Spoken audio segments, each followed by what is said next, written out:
Hi, everyone, and welcome to today's call. My name is Mark Majewski, and I'm an asset protection specialist in Virginia.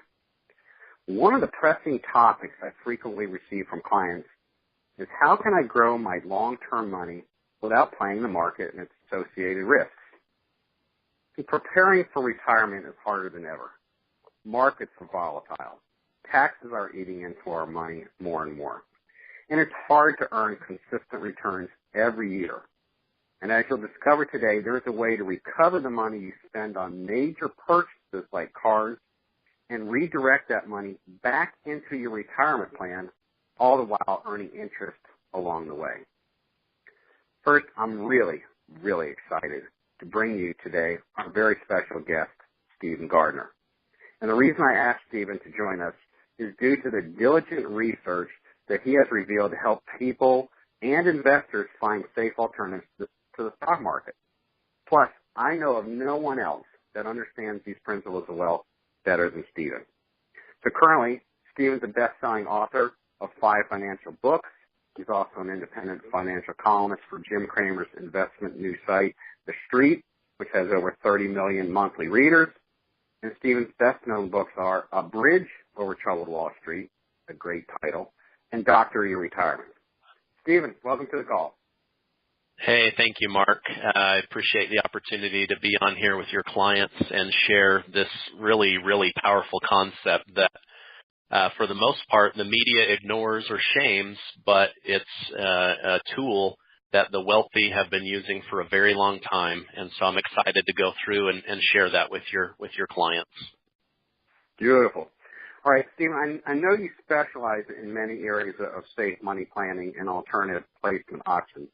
In addition, a lot of your clientele are very successful doctors, business owners, and they have limited time to manage their money. So one of the most rewarding strategies is the use of properly structured insurance contracts. So can you tell us a little bit more about your books on this topic and actually why you wrote those books? Yeah, absolutely. Before I got as busy as I am, I used to work with about 500 families a year. And when you work with that volume of people, you start to notice patterns. People losing more than they're gaining, not earning the returns that they thought that they really were earning because of fees and losses. I've witnessed and experienced the Wall Street casinos volatility. Right, I saw my accounts drop personally by almost 40%. I've seen the ups and downs. Just this year, the market's down about 15%. So, I started picking up on that. But as I would get deeper into people's financial situations, I would see in their monthly budgets that they were heavily weighted with debt payments like credit cards, car payments, RVs, boat payments. Things that I knew that if they knew how to use their money better, it would completely change their life and significantly contribute to their bottom line. And with those debt payments, that's money that you will never see or be able to use again. It just vanishes. It goes to the bank. It disappears. Well, I'm going to talk today about a way to see that money again and use it over your entire lifetime. And the side effect of doing it this way is more money in the future. So that's why I wrote the book. And it's a topic that I'm passionate about and one that you can mathematically see exactly how everything works. And it gives you an idea of what your future could look like. And it gives you a lot of control.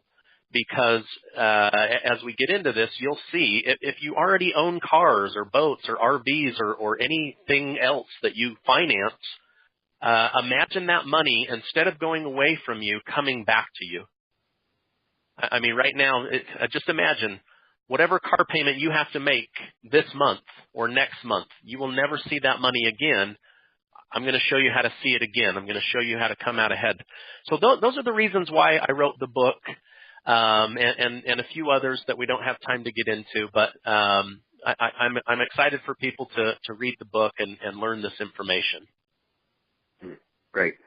Well, I've read the book several times, and it really does help the reader understand what you don't normally hear either from the media or from the major financial companies. So give us a breakdown here of what is a bridge plan and how do they work.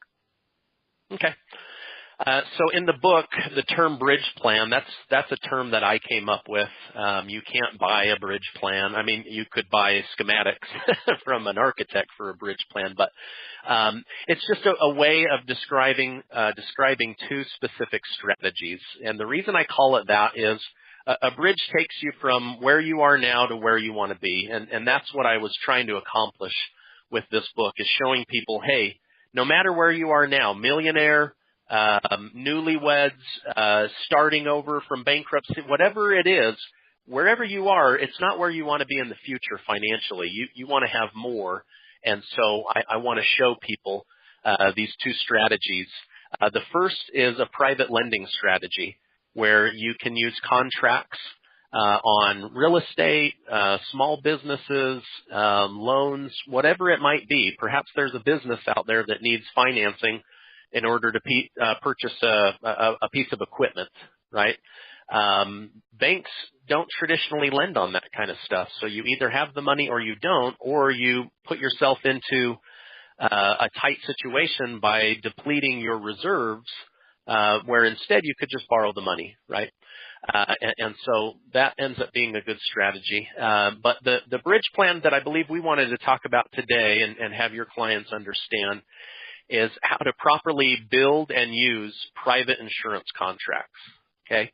Now, the Wall Street Journal tells us that the top 10% own or have about 50% of their money in these programs, and that's largely because of the tax advantages. But within these insurance contracts, if you build them properly, they grow your money every single year. They protect your money from losing to the stock market or changes in the economy. These contracts allow you to truly grow and use your money tax-free, right? They provide a leveraged lump sum of tax-free money when you die, and that you can use the money inside of your contract to finance major purchases like cars and actually come out ahead with your money. No more losing money on every car purchase or trading it into the dealer upside down. So these are just a few of the benefits of these contracts, and they have to be built correctly. But when done correctly, they're like a Swiss Army knife. They just do so many incredible things for people. Well, it sounds to me like you, just summarizing, like you took all the best features of growing money and you put them into one program. You said that money is always protected from losses. In addition, it can grow, and it also allows you to use your money tax-free. And I don't have to think this, but I know everyone hates paying taxes, but they would want to know how that works. So if there's some tax advantage to this in regard to them getting bigger benefits out of that, that's also key. And it also provides a lump sum of tax-free money upon your death that is leveraged. So then you said something about coming out further ahead on major purchases using this money. So can we just take a minute or two here and walk through each one of those so that we can better understand them? Yeah, of course. Let's just go through each one. Everyone that I've helped, Mark, that moves forward with the program, they all start off by saying, this sounds too good to be true. But what I found is once they're involved, they wish that they had started earlier. In fact, I'm working with somebody that I went to school with, 15 or more years ago. And she and her husband, after, the light bulb went off, said to me, why don't you show this to us, a lot sooner? I said, well, I didn't know about it the last time you and I were spending time together. But now I do, and I've owned it for many, many years. And so anyway, my book covers this concept in greater detail, but I'm happy to walk people through their personal situation and their numbers. And I think that's where the rubber really meets the road, is when you can go, okay, here's my situation, put together a plan, and then they can look out into the future with confidence of where that money could be and the tax advantages and all that. So, yeah. So go ahead. Where would you like us to start? Right. Well, I mean, that's great, because normally when people can see numbers, and some people get worried when they're looking at numbers, but I think just the fact that you can lay something out for them so that they can see what's happening now, what happens a few years from now, what happens down the road. I mean, that's just key. So, well, let's start with how people's money is protected, because I've experienced losses many times over the years, and I know my clients hate dealing with losses too. So how is the money protected? Okay, great. So let me start off by saying that these are private life insurance contracts, okay? But they are built in a specific manner to be used towards preparing for retirement, legally avoiding taxes, and the ability to use that money in two places at the same time and get credit for it. So, but the insurance companies that I work with, they've all been in business for over 100 years. So none of these are startups. None of these were, oh, hey, we had a great idea. I mean, one of them that I work with, Mark, is it's older than the Civil War. They've been in business since before the Civil War. They actually grew people's money during the Civil War, which is pretty cool. So they've been incredibly successful at protecting and growing clients' money for many, many years. And so what I like to ask people is, you carry insurance on different things in your life. You know, why do you have insurance on your car? Why do you have insurance on your home? And for most people, it's because they want to shift the risk from themselves onto a larger organization or onto somebody smarter than themselves or onto a big pool of people because there's safety in numbers, right? So, we protect our homes because if there was a major catastrophe, we wouldn't have the money to be able to replace it. So we need to know that no matter what happens, we're going to have that house. Same thing with a car, right? You get into a car wreck, it's your fault. You don't want to be coming out of pocket tens of thousands of dollars, and so you have insurance so that somebody else can handle that and ensure that you're going to be able to be financially sound and move forward with your life. And so with these, we're shifting money over to companies that will guarantee our money, and I'll talk a little bit more about that in a minute. And they have an over 100-year track record of doing that, right? So, but yet when it comes to our retirement money, most of America has placed it in the stock market. Most people have their money at risk all the time. I mean,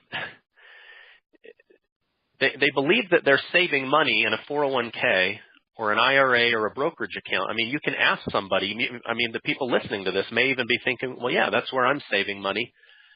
If your money goes into the stock market, it is at risk. That is not saving. Investing is money that you're willing to risk to get a higher rate of return. Saving is money you never plan to lose. And so we're saving for retirement, but it's immediately going into these risky investments, right? I mean, if you don't believe me, go back to 2007 and 2008 when the stock market dropped by 52% and ask those people if they thought that they were saving for retirement or investing. And most of them will say, I thought I was saving. I was completely caught off guard. I mean, imagine the people that were set to retire within, the next year or two, and they saw their account values drop in half. I mean, it's just very, very sad to think about that, but that happens. And we're now, about 10 years out from the last major market meltdown, and we know that they're going to happen again, right? So with these insurance contracts, we're working with groups that will guarantee to protect our money, right? Only insurance products are allowed to use the word guaranteed. These insurance companies have been through the worst that America can throw at them. And they've been able to get through it, and they've been able to still increase people's account values. I mean, that means that they survived the Great Depression and still increased people's money. They survived World War I and World War II and protected and had death benefit payouts and still increased people's money. They made it through the Great Recession and still increased people's money, and many other events that have stolen people's money out from under them. These guys made it through. And that's just because they're incredibly conservative. Their model is built over a vast network of people, and they think 50 to 100 years in the future. They don't think, what's the next quarterly stock call and how do we beat that? They don't have to think like that. There's not that same pressure. So if you want to guarantee that you're going to have money in retirement and that it will grow, then maybe you should look at products that have guarantees. And I think some of the best are these insurance contracts. Now, there's annuities out there, and people can certainly take a look at those. But if you have time to fund one of these, it's going to blow your mind. They're just really incredible. So that's where the safety comes in, is you're working with groups with long track records, and they're willing to guarantee that they won't lose your money. Wow.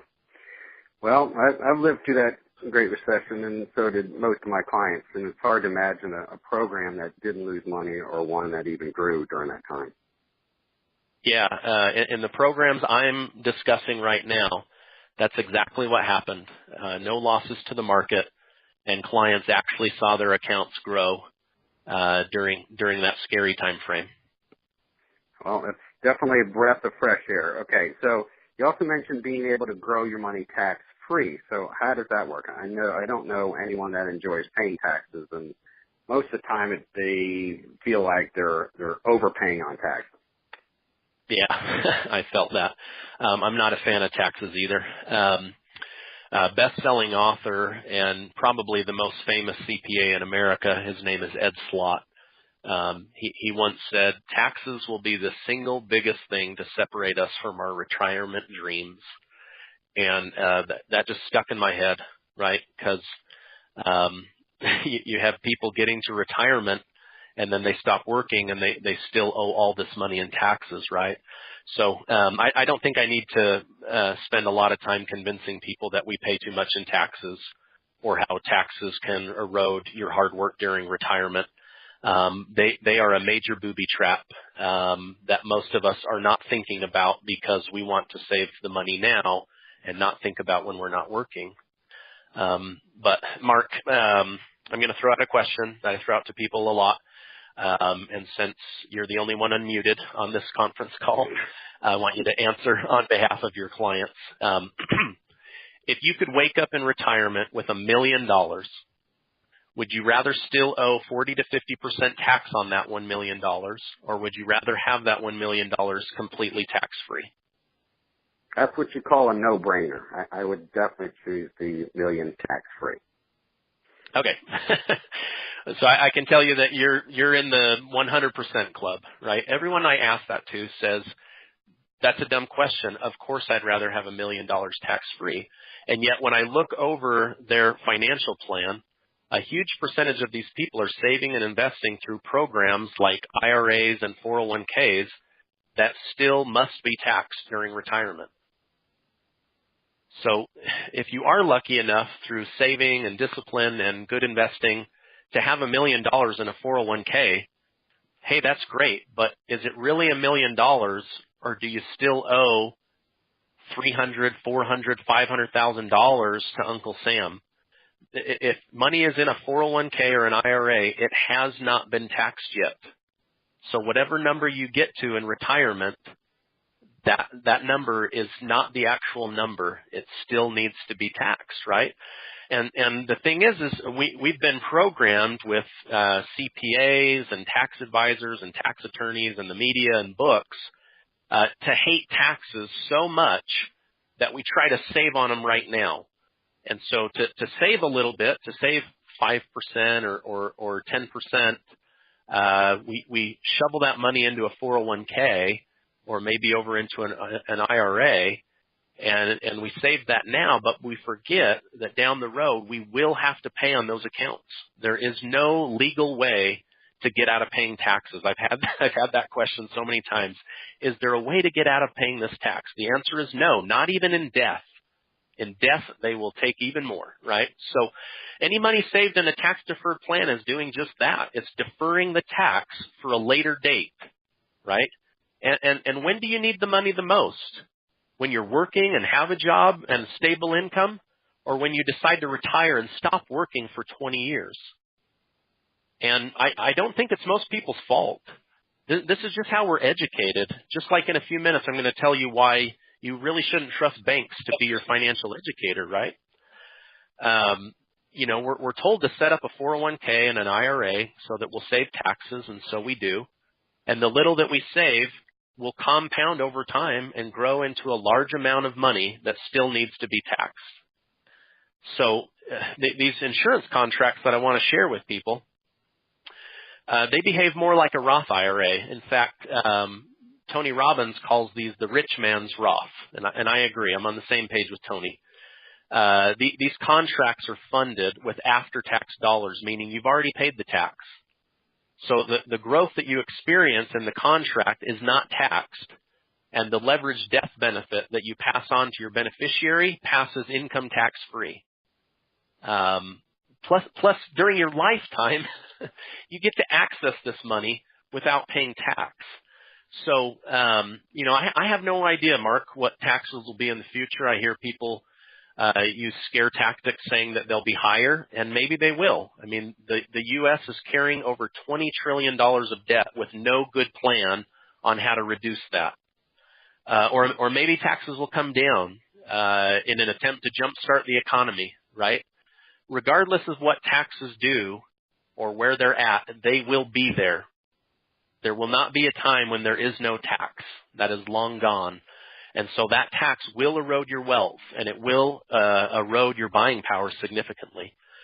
So I just think if people could legally avoid tax and keep more of their hard-earned money, isn't that an attractive thing? Isn't that something they should learn about? Well, absolutely. And I think, if you look over the last century alone, I think the average tax rate over those years was 57%. People forget back in the 40s and after the war and stuff like that. I mean, there was actually the tax was up into the 90% range. So we're thankful we're not there yet, but taxes are a huge concern for everybody. Another thing that should be pointed out with these programs when compared to Roth is you can fund whatever amount you decide. You're not told by the government how much you can put into them. So I'm sure people like, your doctors and business owners that earn higher amounts, they aren't blocked from placing money into these contracts like they are with a Roth, right? It's true. Most of the clients that I work with want to save more than a few $1,000s a year. And most of them make more income than the IRS guidelines allow. So they're precluded. They're blocked. They are not able to participate in the Roth. And so their money is forced into cash brokerage accounts or tax-deferred programs that will give them large tax bills down the road. And I have clients that stick hundreds of thousands of dollars a year into these contracts, and I have clients that consistently sock a few $100 away each month.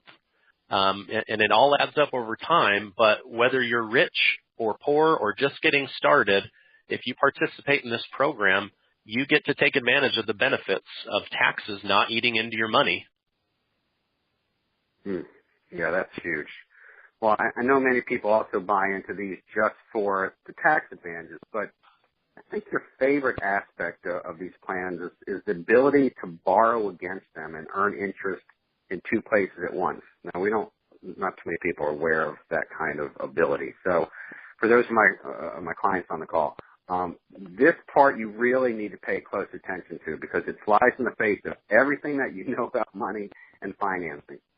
And I believe that Stephen knows more about this than anyone, and he's really good at breaking this down into really simple terms. So tell us how people can use this plan to recover the money they spend on cars and other major purchases.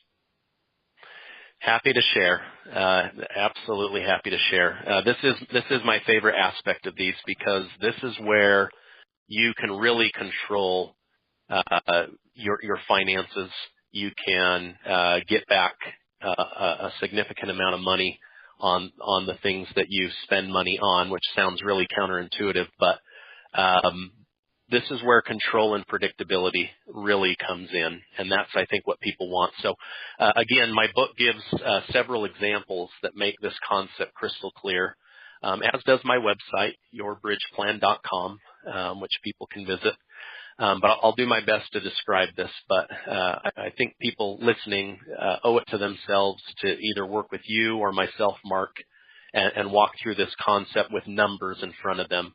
You know, a picture's worth 1,000 words, and the same thing. This gives you a picture of where your money, how your money's going to grow over time, and then once you start using that money to your advantage, it really gets good. So, you know, I tell people, you know, it's not what this plan can do for you, but what you can do with this plan for yourself that really gets powerful. I mean, even if people just leave their money alone, it's going to grow and compound and do really well for them. But if they can, you know, take advantage of using that money themselves, it's going to completely amplify the amount of money that they have.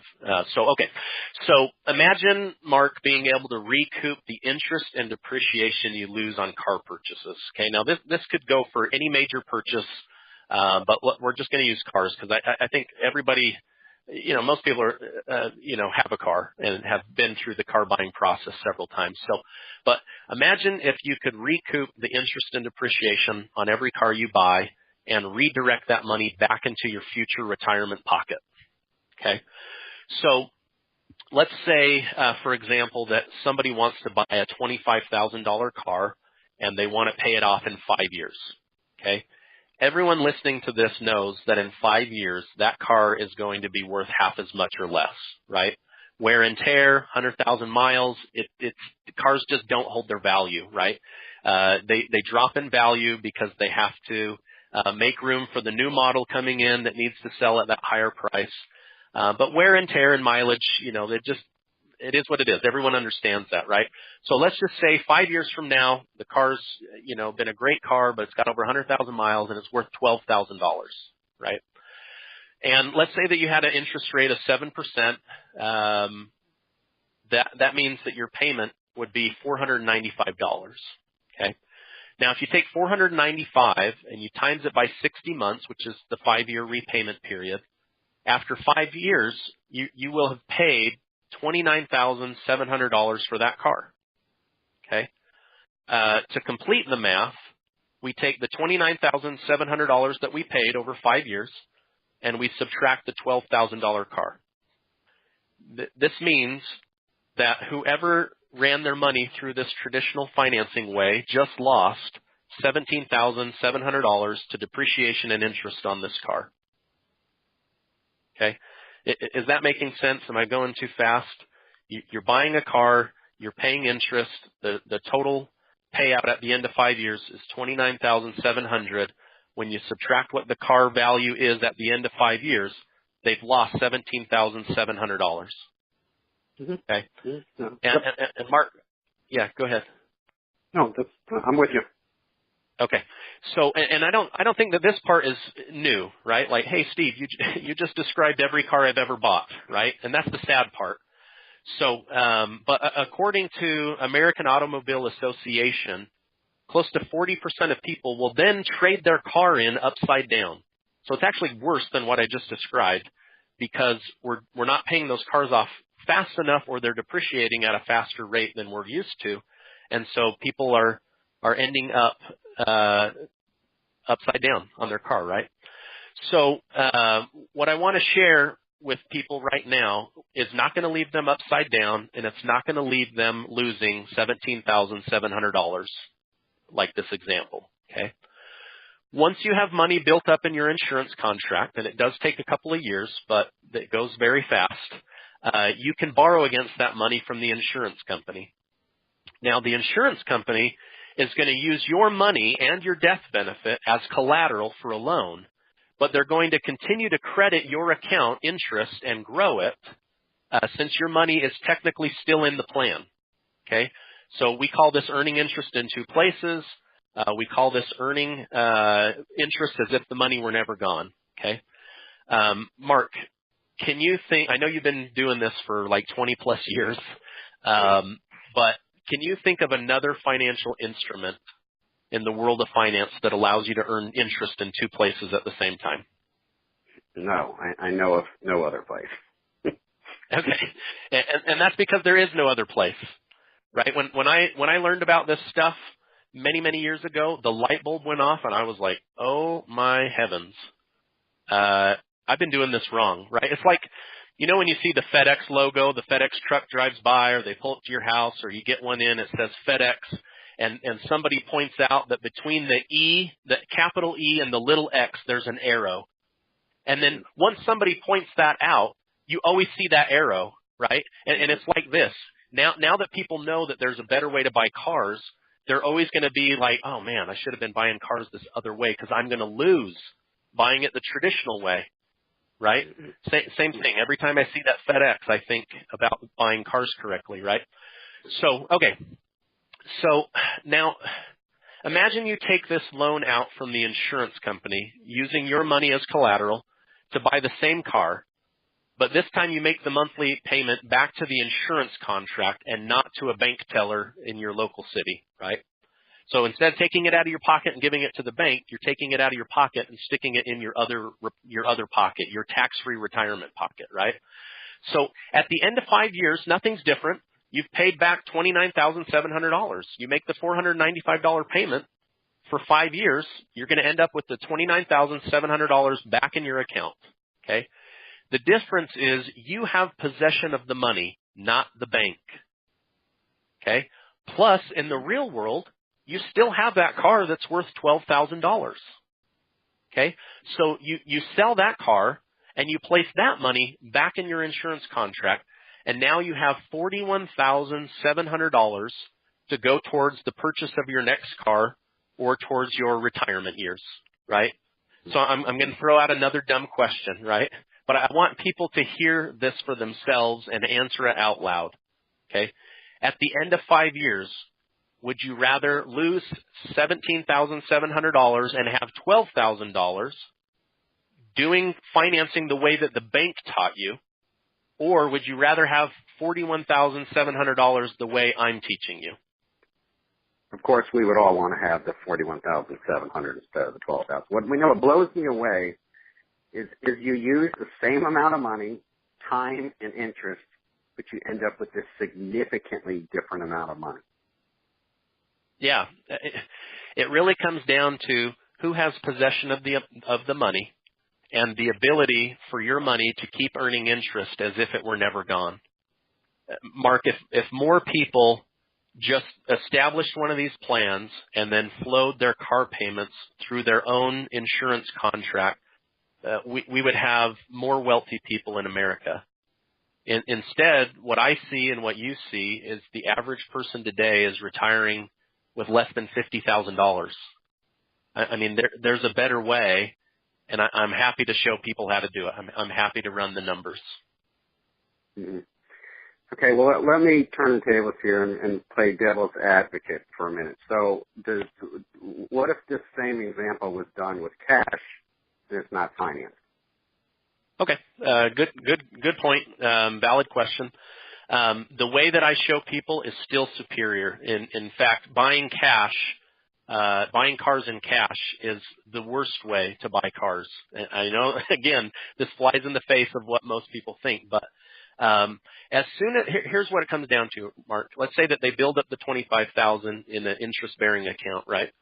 As soon as they take the $25,000 out of savings, they immediately stop earning interest, right? A bank will not pay you for money that is not there. Don't believe me? Go take a big chunk of money out of your bank right now and ask them to pay you interest on that money even while it's outside of the bank account. So yes, the person may save themselves $4,700 in interest, like we saw in the example, but at the end of 5 years, that car's still going to be worth $12,000, right? So yes, they saved the $4,700, but they still lose the $13,000 to depreciation, right? But they actually still lose to interest. And this is what people don't realize, right? So let's say that you had kept that $25,000 earning 5% interest, right? Not a huge amount, but 5% compound interest. At the end of 5 years, their money would have grown to $31,907, okay? Just take the compound interest calculator, put in $25,000 at 5% interest for 5 years, and it will say $31,907. So they actually missed out on $6,907 of interest and the $13,000 of depreciation. So instead of financing it and losing $17,700, they actually missed out on $19,907. It's actually worse than financing your car through a bank. I mean, it's crazy. But, and I know that we're trying to explain this. This is why I say people should probably meet with you or myself and see these numbers on paper, but the math does not lie. I can run these numbers so many different ways, and the way I show people how to buy cars through their insurance contract wins every time. There is real damage in stopping or interrupting compound interest that most people just don't understand. And so if you can compound your interest but pay back simple interest, you'll come out ahead every time. So now I want people to imagine this scenario we went through and run it through 10 different cars, right? It's not a $17,700 loss. You times that by 10, and now it's a $177,000 loss. And that's only on $25,000 cars, right? Most people spend way more than that on cars today, so the losses would be even bigger. However, if you contrast that with running it through the way that I'm showing you, they actually end up with more money. It's like algebra. You do something on one side, it has an effect on the other side. Same thing here, right? You run more money through, you're going to have more money. But just think about that for a second. I mean, if people that are listening right now take your car payment and times it by the time commitment and then minus out the original amount of money that you borrowed, and that's how much you're going to lose to interest. Then divide that car value in half, and that's what you're going to lose to depreciation. You can run your own numbers and see that you are going to be losing money. Now imagine doing that over a lifetime, and maybe you're going to have kids, and you're going to lose out on the money you buy for those kids too, right? So, and you can do all of this inside of these plans, all while getting all of these incredible tax advantages, right? So, these plans can be used to buy cars. They can be used to buy real estate, RVs, boats, whatever it is. I mean, now imagine buying assets that go up in value, like a rental property or a piece of real estate that you're going to buy and flip, right? Then these plans really get incredible. But the difference is buying the traditional way taught by a bank or buying the smart way, right? And now that people know better, I just think that, if you know better, you should do better.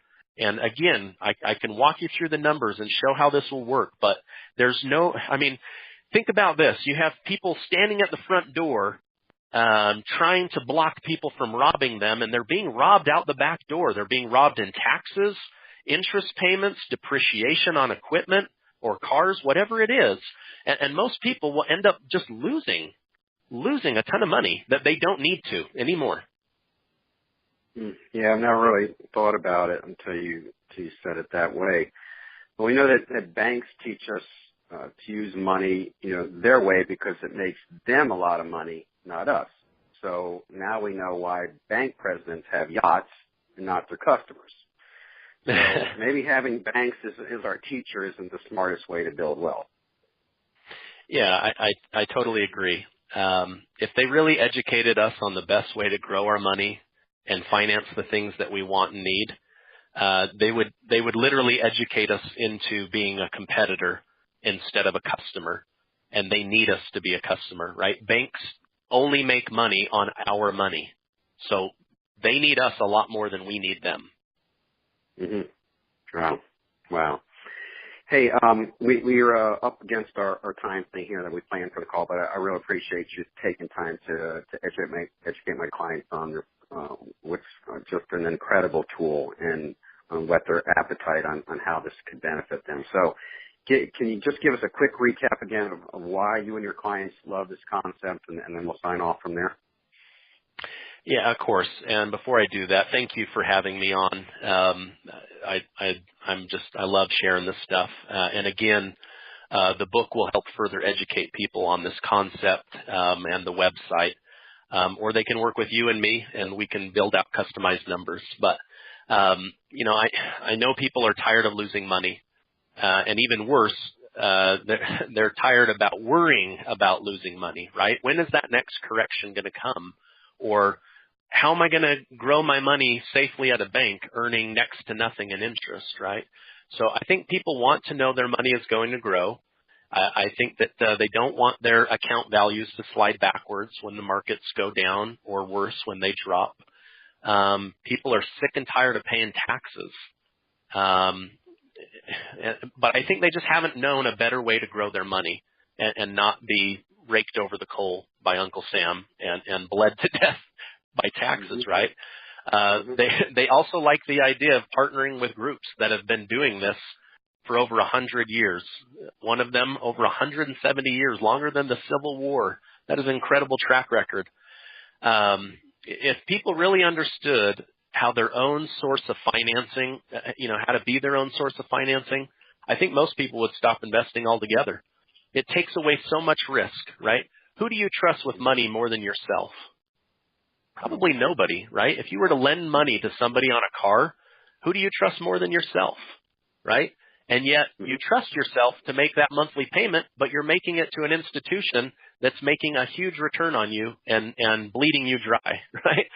So I think most people would come out further ahead by just focusing on saving as much as they can and then not losing on interest and depreciation than they could by investing. The average American spends way more money on cars in a lifetime than they will ever save. So why not have the car and the money too? And I'm happy to show people how to do it.